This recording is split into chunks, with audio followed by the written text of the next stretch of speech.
أنا ياسمين. يلا بينا نبدأ الحدوتة.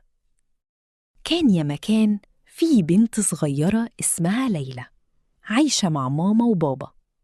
ليلى قلبها كان مليان خيال كبير جدا. ليلى كانت بتحب اليونيكورن جدا جدا جدا، لدرجة إنها كانت مقتنعة إنه موجود بجد، مش مجرد قصة أو رسمة في كتاب. كل يوم الصبح كانت تصحى، تفتح الشباك، تبص على السما وتقول: أكيد في يوم هلاقيه واقف قدام بيتي، لازم يكون موجود. كانت ترسمه في كل حتة، على الورق، في الكراسات.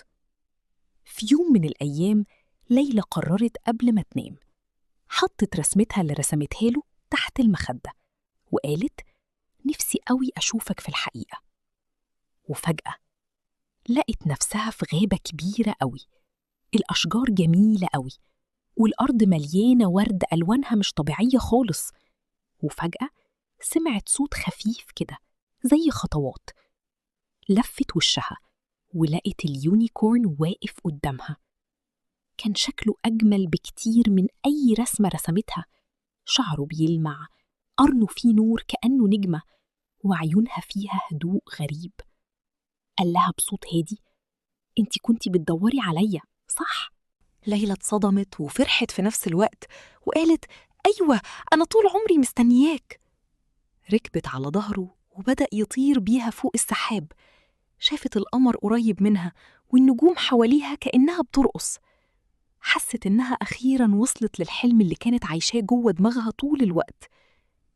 فضلوا يلفوا في السما لحد ما ليلى ضحكت وقالت: مش عايزة اللحظة دي تخلص أبداً. وفجأة صحيت، فتحت عينيها، لقت نفسها في أوضتها. الشمس داخلة من الشباك وكل حاجة هادية.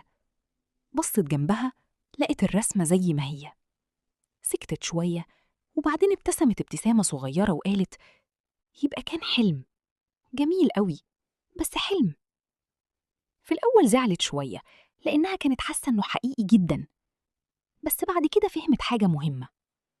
قعدت تفكر وقالت: يمكن اليونيكورن مش موجود فعلا في الدنيا، بس الخيال اللي جوايا هو اللي خلاني أعيشه كأنه حقيقي، وده في حد ذاته حاجة حلوة. بس كمان بقت تفهم إن في فرق بين الحقيقة والخيال، وإن الخيال ممكن يكون جميل بس مش دايما يبقى واقع.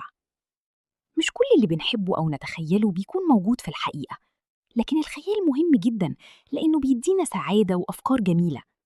والأهم إننا نعرف نفرق بين الحلم والواقع ونستمتع بالاتنين من غير ما نضيع في واحد منهم. تصبحوا على خير يا حلوين.